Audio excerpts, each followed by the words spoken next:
Hi, welcome once again to M5's English language learning program, Let's Speak English. I'm Gav Duncan and I'm here on your TV to help you learn English. Now, are you sitting comfortably? Yes? Good. And are you ready for today's lesson? Yes? Good. Okay, well let's learn English together. Hi, good afternoon, hello and welcome. Welcome to day 3 of the revision extravaganza. Yes, that's right. This is day 3 of week 51. This is the 3rd day of our 2nd mega revision. Sorry, I'll do that again. Mega revision part 2. Yes, that's right, my chickens of the forest. We're up to our elbows in revision. And so, with no further delay,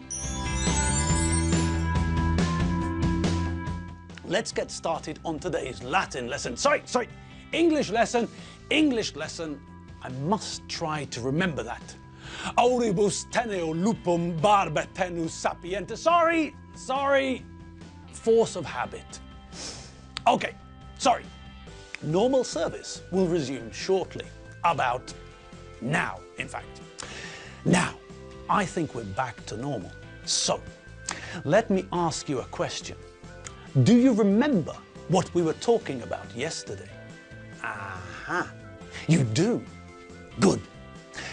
Okay, so what were we talking about yesterday? Yes, that's right. Yesterday and the day before yesterday, we looked at comparatives, didn't we? Yes, we looked at comparatives, and we also had another look at how we can use the as form to talk about things being the same or similar, or things being different or dissimilar. Okay, good. Now, are you ready for today's lesson? I bet you are. And today, we're going to start looking at something new. Today, we're going to study the future.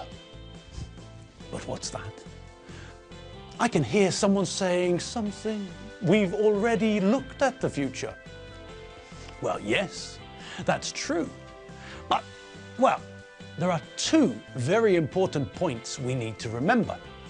Number 1, we don't look at something once and then never look at it again, do we? No, of course not. We go back to revise what we learned and we study the same things more than once to make sure that we understand them and to make sure that we can use them correctly, that we can use English properly. Okay, so that is point 1. Point 2 is that this is something new. We've studied the future tense in English. We've looked at the idea of will and going to. But today, this is something different. This isn't will. This isn't going to. No. This is the present continuous. Now, let's just let that sink in. Let the penny drop. Yes, you heard me correctly. Your ears aren't lying to you. I did say what you thought I said. Let me repeat myself just so you're sure. We're going to use the present continuous to talk about the future. Okay, now let's just cast our minds back a little to when we first met the present continuous. Do you remember what we learned about the present continuous? Well, let's think about the easiest part of the present continuous, its form. How do we make it? Do you remember? Well, it's simple. The present continuous is the verb to be and the ing form of a verb. I'm talking, you're running, he's watching TV, for example. Simple, isn't it? The only 2 places where we have to be careful are... where? That's right. The first place we have to be careful is with the verb to be. The first person singular and the third person singular forms of the verb to be are different. All the other forms are the same. Are, you are, we are, you are, and they are. But the first person singular is I am, and the third person singular is he, she, it is. Okay, we know that we normally use the short version. So, I'm, you're, he's, she's, it's, we're, you're, and they're. Good. Now, what about the other area where we have to be careful? Correct, a chicken pot noodle with soya sauce. We have to be a little bit careful with the spelling of the ing form. Now, we know about English spelling changes for nouns in the plural. And we know about changing the spelling for the third person singular in the present simple. And this week, we learned we have to be careful if the verb ends in E. If the verb ends in an E, like, for example, make or drive or bake, then we remove the E before we add ing. It's not making, it's making. It's not driving, it's driving. And it's not baking, it's baking. Okay, so we know the first area where we have to be careful. If the verb ends in E, we remove the E before adding ing. Good. Now, are there any other places we have to be careful? Yes, there's another rule we need to remember. If the verb ends in ie, then we replace the ie with ying. The baby's not lying on the bed, it's lying on the bed. The tree is not dying, it's dying. And what's the third rule we have to remember? That's right. If the verb ends in vowel plus consonant, the last letter is doubled. You're sitting down. He's swimming. We're running.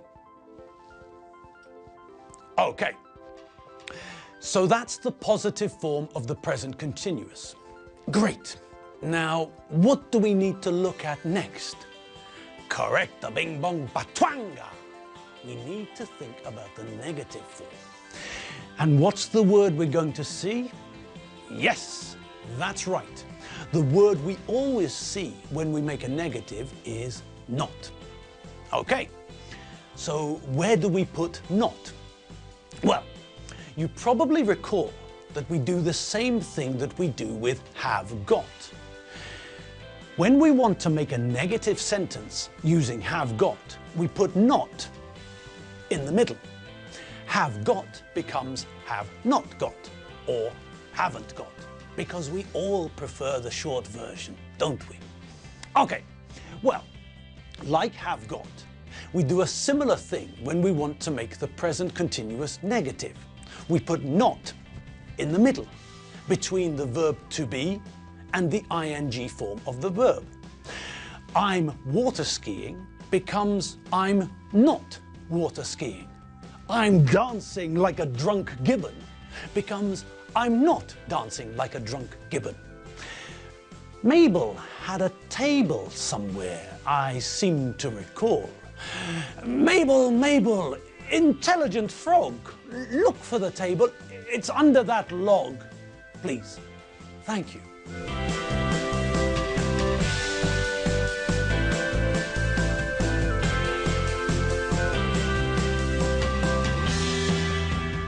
Okay, great.